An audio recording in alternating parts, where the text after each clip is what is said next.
So it's been a couple weeks since the last video uploaded on this POS, and something has always bothered me, and I've always looked back at this list. These are the compression numbers that I got with my gauge. The numbers really don't matter because the gauge, who knows what it actually reads? It's Harbor Freight. But putting oil down the cylinders, it jumped up almost 100, well, we're going to say 75, 80 psi across the board. So the last couple weeks, I have been over here putting Marvel Mystery Oil down the spark plug holes, letting it soak. Pulled all the cooling system off so I could check the cam timing, make sure, because it would crank over and I would get a flame out of the pipe, but that's all it would do. And I have been beating on this thing and beating on this thing, and if you notice, get the battery charger hooked up, because going through the wiring, got spark, everything. So what's the three things you need to make an engine run? You need compression, you need fuel, and you need spark. So I knew I was getting fuel because I was adding it in. Compression, well, my list told the story on there. I was getting no compression. So I have been beating this thing and beating this thing and beating this thing, trying to find the right ratio. And I have gone through that jug of two-stroke oil. This jug was about that full. Have another little one here that I had to crack open. 2 cans of starting fluid. And my two-stroke mix, which I added even more oil to. And what I was trying to do is I was trying to find the right ratio that would help the rings seal, but yet not so bad to where it would foul the plugs. And I've pulled those spark plugs in and out of this thing probably 20, 25 times, cleaning them off, putting them back in, because I was just putting so much oil into it, and there's no telling how much of the crap that I put in the top end ended up in the bottom end, because as I was cranking it over, I would get smoke out of the crankcase. I had that side cover off where the bottom of the timing chain is at, and as you can see, it's been leaking oil. But I would get a lot of smoke and stuff out of here. But I think I finally beat it enough and wore the starter out enough to where,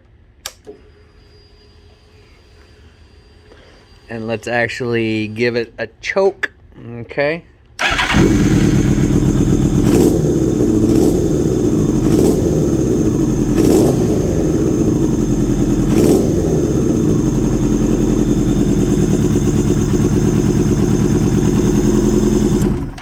Now it won't run on its own. It won't idle without the choke on.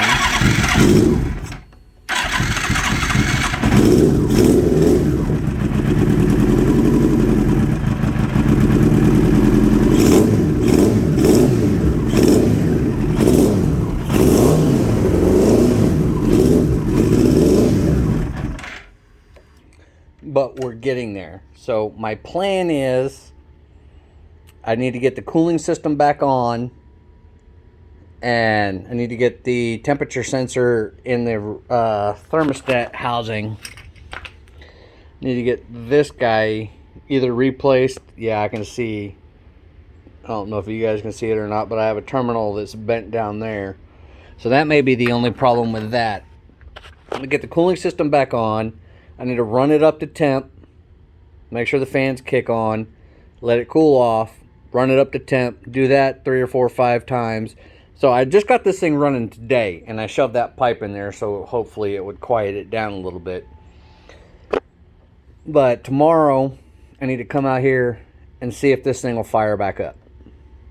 If it'll fire up, then that tells me I'm getting the rings loose, so to where they're actually sealing. So if that's good, then I'll go ahead and put the cooling system back on, get everything plumbed back up. we are going to need a valve cover gasket. This one was RTV'd on, and thing's still pretty hot from me running it, but it's dribbling. As you can see here, I can stick my finger in there because the shit's all fucked up. Need to get some oil in it. There's no telling how much oil's in it now that I've been putting all that crap down in there. But do an oil change. Get the cooling system back on. And